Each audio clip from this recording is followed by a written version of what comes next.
तो हेलो दोस्तों, आज हम लोग इस वीडियो में करने वाले हैं केमिस्ट्री का चैप्टर नंबर 4 कार्बन एवं उसके यौगिक का मोस्ट वीवी ऑब्जेक्टिव क्वेश्चन। तो अभी तक आप लोग इस चैनल को सब्सक्राइब नहीं किए हैं तो चैनल को सब्सक्राइब कर लीजिए और वीडियो को लाइक कर दीजिए। तो चलिए हम लोग वीडियो का स्टार्ट करते हैं, देखते हैं आज का पहला नंबर क्वेश्चन। तो चलिए देखिए, यहाँ पे दिया गया है हम लोग का पहला नंबर क्वेश्चन, कार्बन की परमाणु संख्या कितनी होती है।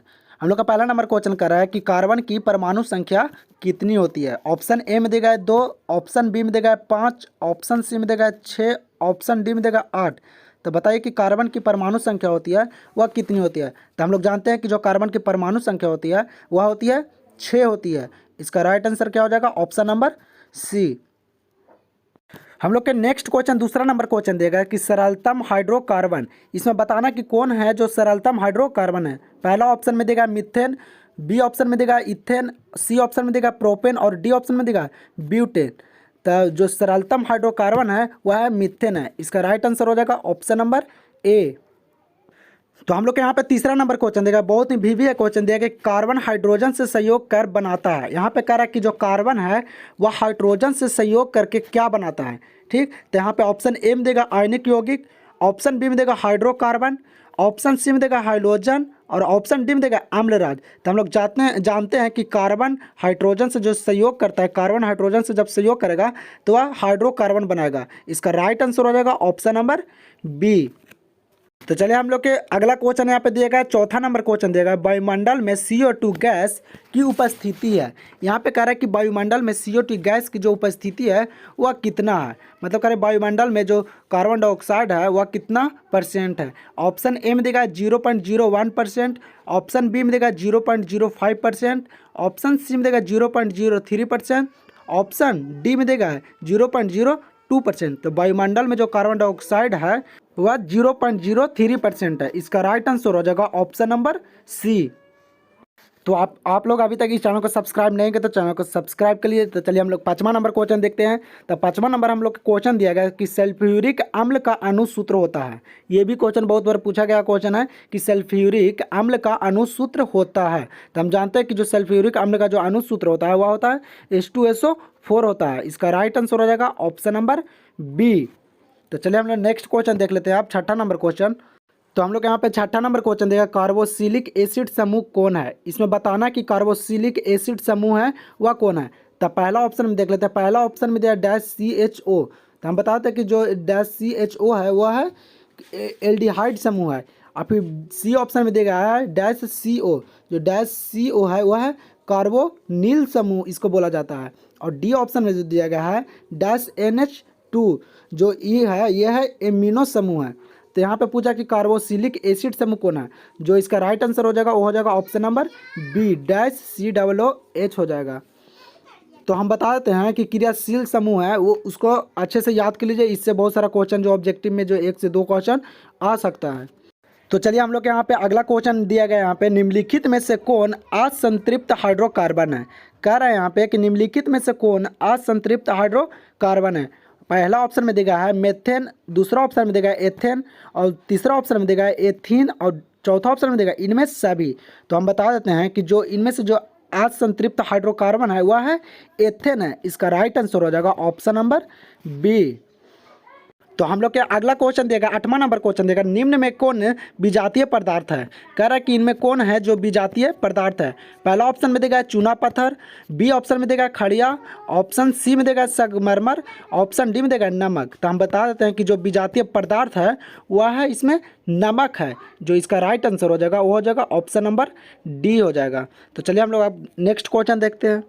तो चलिए हम लोग यहाँ पे 9वां नंबर क्वेश्चन यहाँ पे दिया गया है कि ग्रेफाइड होता है। क्या कर रहा है यहाँ पे कि ग्रेफाइड होता है। ऑप्शन देख लेते हैं हम लोग। पहला ऑप्शन में कह रहा है विद्युत का कुचालक, दूसरा ऑप्शन में कह रहा है कि विद्युत का सुचालक और तीसरा ऑप्शन में कह रहा है कि दोनों कुचालक और सुचालक दोनों, और डी ऑप्शन में कह रहा है इनमें से कोई नहीं। तो हम लोग जानते हैं कि जो ग्रेफाइड होता है वह विद्युत का सुचालक होता है। इसका राइट आंसर हो जाएगा ऑप्शन नंबर बी हो जाएगा। चलिए हम लोग का नेक्स्ट क्वेश्चन दिया गया है, 10 नंबर क्वेश्चन यहाँ पे दिया गया है, नीला थोता जिसे बोला जाता है तूतिया। क्या नीला थोता का रासायनिक सूत्र क्या है।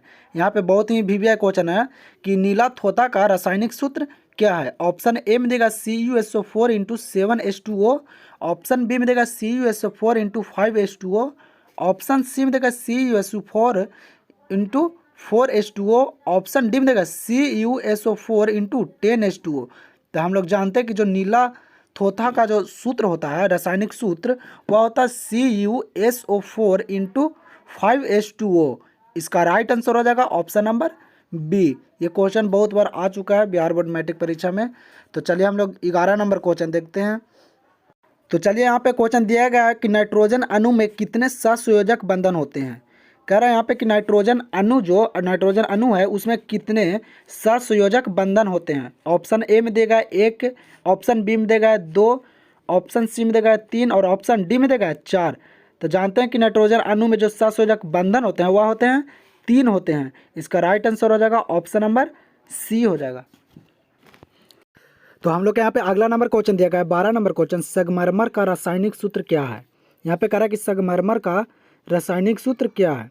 ऑप्शन ए में देगा CaCO3, ऑप्शन बी में देगा Mg into HCO3 into 2, option C में देगा Mg into CO3 into 2, option D में देगा Ca इंटू HCO3 इंटू 2 दिया गया है।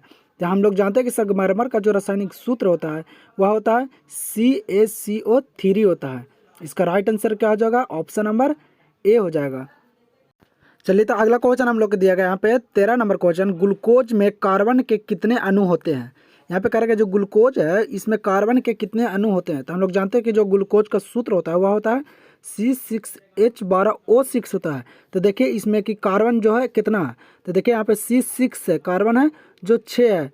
तो ग्लूकोज में जो कार्बन के जो अणु हैं वो होते हैं 6 होते हैं। इसका राइट आंसर क्या हो जाएगा, ऑप्शन नंबर डी हो जाएगा।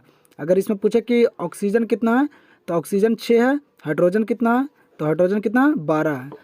तो चलिए अगला क्वेश्चन देखते हैं हम लोग। अगला क्वेश्चन हम लोग को दिया गया है कि सोडियम कार्बोनेट का अणु सूत्र है। यहाँ पे क्या कर रहा है कि सोडियम कार्बोनेट का अणु सूत्र है। ऑप्शन ए में देगा Na2CO3, ऑप्शन बी में देगा NaHCO3, ऑप्शन सी में देगा Na2CO2 दिया गया है, ऑप्शन डी में देगा NaCl। तो सोडियम कार्बोनेट का जो अणु सूत्र होता है वह होता है Na2CO3। इसका राइट आंसर क्या हो जाएगा, ऑप्शन नंबर ए हो जाएगा। तो चलिए यहाँ पे हम लोग का अगला क्वेश्चन देगा कि कार्बोनिल समूह को सूचित किया जाता है। यहाँ पे कह रहा है कि कार्बोनिल समूह को सूचित किया जाता है। ऑप्शन ए में देगा है -CHO द्वारा, ऑप्शन बी में देगा -COOH द्वारा, ऑप्शन सी में देगा -CO द्वारा, ऑप्शन डी में देगा -COCI2 द्वारा। तो कार्बोनिल समूह को जो सूचित किया जाता है वह किया जाता है -CO द्वारा किया जाता है। इसका राइट आंसर क्या हो जाएगा, ऑप्शन नंबर सी हो जाएगा।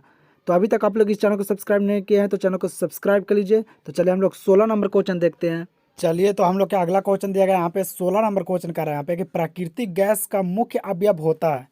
कह रहा है कि प्राकृतिक गैस का मुख्य अवयव होता है। ऑप्शन ए में देगा ब्यूटेन, ऑप्शन बी में देगा मीथेन, ऑप्शन सी में देगा प्रोपेन, ऑप्शन डी में देगा एथेन। तो हम बता दें कि प्राकृतिक गैस का जो मुख्य अवयव होता है वह होता है मीथेन होता है। इसका राइट आंसर हो जाएगा ऑप्शन नंबर बी। तो अगला क्वेश्चन दिया गया 17 नंबर क्वेश्चन यहाँ पे दिया गया कि अक्रिय तत्व कौन है। यहाँ पे कह रहा है कि अक्रिय तत्व कौन है। ऑप्शन ए में देगा कार्बन, ऑप्शन बी में देगा हीलियम, ऑप्शन सी में देगा सोना, ऑप्शन डी में देगा हाइड्रोजन। तो जो अक्रिय तत्व है वह हीलियम है। इसका राइट आंसर क्या हो जाएगा, ऑप्शन नंबर बी हो जाएगा। चलिए तो यहाँ पे हम लोग को दिया गया 18 नंबर क्वेश्चन दिया गया। अगला क्वेश्चन है कि सबसे कठोरतम तत्व कौन है।